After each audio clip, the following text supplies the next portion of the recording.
India का मध्यकालीन समय बहुत बदलाव का समय था। राज्य बनते और बिगड़ते थे, कल्चर आपस में मिलते थे।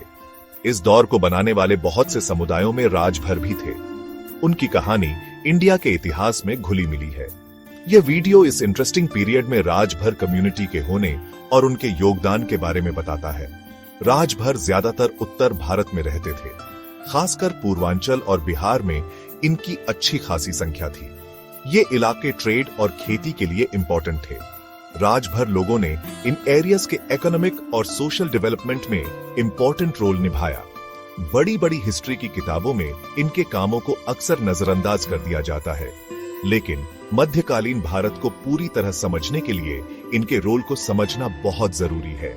राजभर लोगों की कहानी रेजिलियंस, एडेप्टेशन और जमीन से गहरे जुड़ाव की कहानी है। राजभर शब्द ही उनकी हिस्टोरिकल सिग्निफिकेंस के बारे में बताता है। राज का मतलब होता है राज या किंगडम, जबकि भर उन्हें महाभारत में बताई गई एक एंशिएंट ट्राइब से जोड़ता है।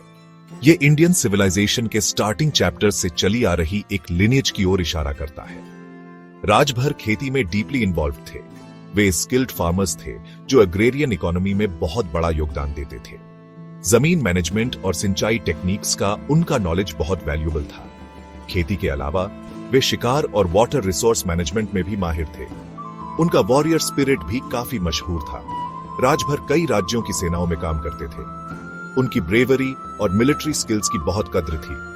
उन्होंने राज्यों की रक्षा करने और ऑर्डर बनाए रखने में इंपॉर्टेंट रोल निभाया।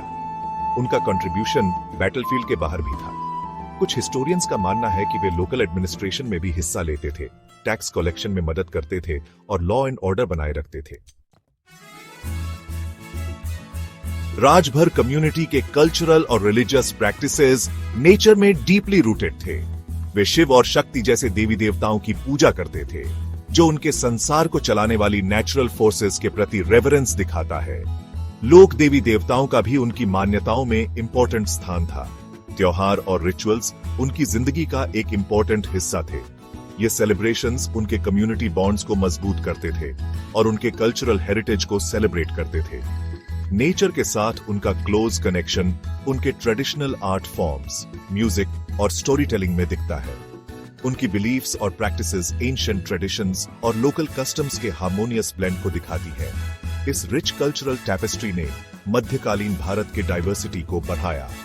राजभर लोगों ने अपनी बिलीफ्स और प्रैक्टिसेस के जरिए इस वाइब्रेंट कल्चरल मोज़ेक में एक यूनिक रंग जोड़ा।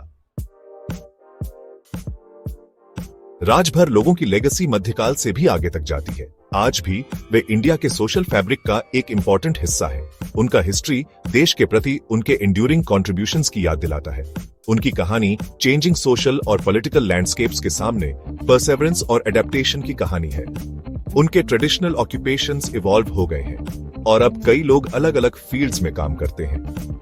वे मॉडर्न इंडिया में एक्टिव रोल निभाते रहते हैं और इसके ग्रोथ और डेवलपमेंट में कंट्रीब्यूट करते हैं। हालांकि उनके हिस्टोरिकल एक्सपीरियंसेस ने उनकी आइडेंटिटी को शेप किया है और उनके सोशल स्टैंडिंग को इन्फ्लुएंस करते रहते हैं। आज के इंडिया में इंक्लूसिविटी और सोशल जस्टिस को बढ़ावा देने के लिए उनके हिस्टोरिकल कंट्रीब्यूशंस को पहचानना और समझना बहुत जरूरी है। उनकी कहानी इंडिया के हेरिटेज की रिचनेस और डाइवर्सिटी को दिखाती है और हमें याद दिलाती है कि हर थ्रेड, चाहे वो कितना भी छोटा क्यों न हो, देश के टैपेस्ट्री की स्ट्रेंथ और ब्यूटी में कंट्रीब्यूट करता है।